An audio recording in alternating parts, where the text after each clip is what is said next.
Word up! Welcome to the Top Marketers Show. Thank you for watching the videos. Do follow, subscribe, share, tell a friend to tell a friend. Here we have conversations about marketing. It's for anybody in marketing, anybody who's excited by the topics of marketing, or you're a brand lover, an enthusiast. Just welcome. This is where we just go all in. And today's conversation is about digital marketing. Is it worth all the hype? And I'm all alone. Victor is not here today, and we don't have a guest for today, so it's just me. The conversation that we're having today, I'd like us to look at this as advertisers. So I know that as a consumer, you're gonna have a different idea of everything. So let's look at this as marketing professionals, not consumers. All right. So digital marketing, is it worth all the hype? There's this graph that has been making rounds on social media by GrowthPad, and they quoted Google as their source, just talking about the difference between where people's eyeballs are. And they compared Citizen to YouTube to K24 and KTN News. And for me, it's misleading someone who's going into advertising, someone who's placing adverts, because it's comparing one channel, Citizen TV, or one channel, NTV, with a platform like YouTube, which has multiple channels. And that's what I mean by the hype around digital. Sometimes I feel like we're getting carried away with some of these things. Like for this case, it is okay to compare Citizen TV with K24 and with a social media channel like East Meets West or whatever, because all those are channels with content. But YouTube is a platform carrying several channels. So is it correct to compare YouTube with Citizen TV? We know that internet penetration is much higher now in Kenya, and it's driven by mobile phone usage. The other day, Communications Authority just reported that mobile phone use has passed the 100% mark. So we're not going to deny that there is a lot of digital drive in the country right now. We also know that at least 80% of these people who have access to these mobile phones have access to internet. On the flip side, it's good for us to be very rational in our conversations when it comes to digital and internet and carrying out promotions on these platforms. Okay, also let's be realistic about the rural population versus the urban population. In 2016, the World Bank reported that Kenya is still 73% rural. Even if it has reduced, it's definitely more than 50% is still rural.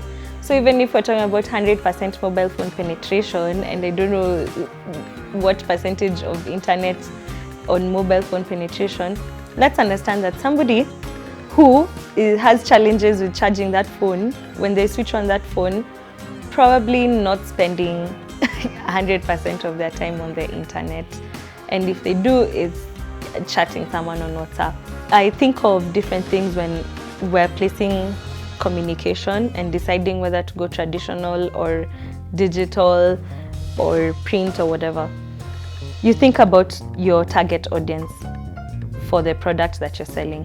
So if I'm selling clothes, if it's MRP and they're selling clothes and most of their shops are in malls in Nairobi, then for them, obviously, digital will work very well for them, because in Nairobi, people have a lot of access to the internet.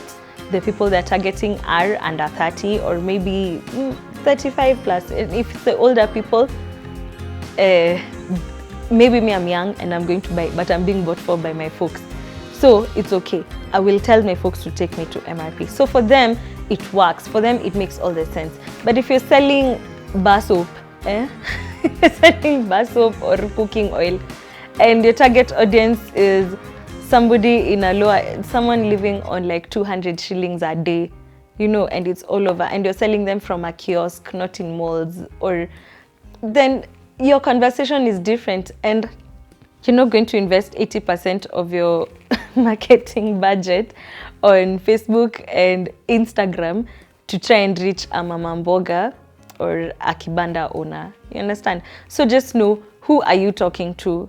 with whatever you're selling. Something else that I consider when I'm going out, when I think all marketers should consider when they're going out to place advertisements, besides just looking at a graph that says Citizen, YouTube, K24, consider like, what's the objective of your campaign? Is it mass awareness? Is it immediate sales? Is it just like you want to evoke emotion and positive brand love towards your brand? Maybe it's already in existence. So because you're going to approach those things differently. If you're just coming in with a new brand and you just want to hit it hard, then you'll have to go big. And even if you decide that you're only going to do digital alone, then what is big? Just going to one influencer who does some makeup videos here and there, that's not big enough. That's not big enough to put your brand out there. You have to approach it in a different way. Another thing to think about to this digital hype is, what are the consumption patterns? You know, culture for me, I think, affects us a lot.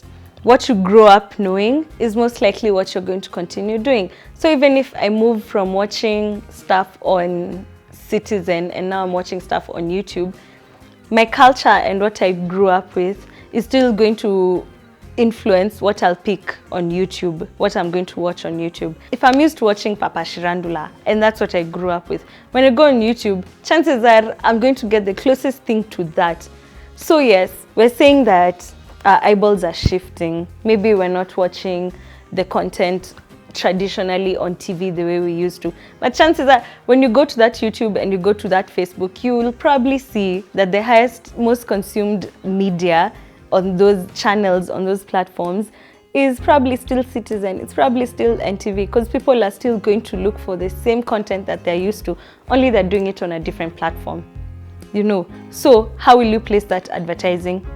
Do you have to go directly and just place ads on YouTube? That's up to you to consider. Or are you going to do some sort of ad placement or agreement with that particular channel and see how you're going to get promotion even on their digital platforms? That's just how I think we should approach this, you know, more rationally, and not just decide suddenly I'm going to just place ads on YouTube, even if we know people are always skipping. Okay, I need to get the stats of how often people skip those ads. But you know, you can't just go blindly and just get excited about this thing. You remember when there was a digital migration and now we're going to have set-top boxes and it was no longer free-to-air channels, and people went crazy. They're like, oh my gosh, digital migration. So they just came, opened TV stations. By the end of the day, we still watch Citizen, we still watch KTN, we still watch K24. People should just be more calm and take their time before they, you know, go crazy and start saying, oh my gosh, switch all your spends to to a different platform. Things are changing. We're going digital, going crazy. Like, just these things will take time. It will be gradual. Citizen still pulls 2 million views at night. Like eyeballs at the same time, 2 million. That's not something you'll get on other platforms. Same thing with NTV. If you're going to compare like another TV station with a social media platform, does that social media platform give you 1 million views at the same time, or is it 1 million views over 3 months? Another consideration is the timeline. What kind of results do you want to see and how soon? So if you want immediate results, like today kind of results, then there's a high chance that you want to go to a channel that will give you the highest viewers at one point, at one go. And TV, radio, they give you that. Like the leading radio stations, for instance, the Classic 105s, I know that's for Nairobi, or the Swahili stations like the Mileles and Citizen, they can give you 500,000 to 1 million listeners at one go in the morning. So within like a 15-minute segment or time band, immediately you're talking to 1 million people. Well, 500,000 to 1 million people at the same time, if that's your target audience. When you go digital, when you go to other channels and platforms, are you able to get that? What's the timeline? Like, how soon do you want to see results? But with like YouTube, you can get those 1 million views, but do you see they come over time? And so it depends on the objective of your campaign and the time period that you have. So if you have an event and you want immediate results, then I would say you're going for something more immediate. If it's something that's long term, then yes, you're communication will be different. Again, I'm just emphasizing on the calmness in our approach when going to digital channels for advertising. Just like think of all these factors. Don't just go crazy with digital and throw all your money there, or go crazy with one other channel, and just be rational in your thought process.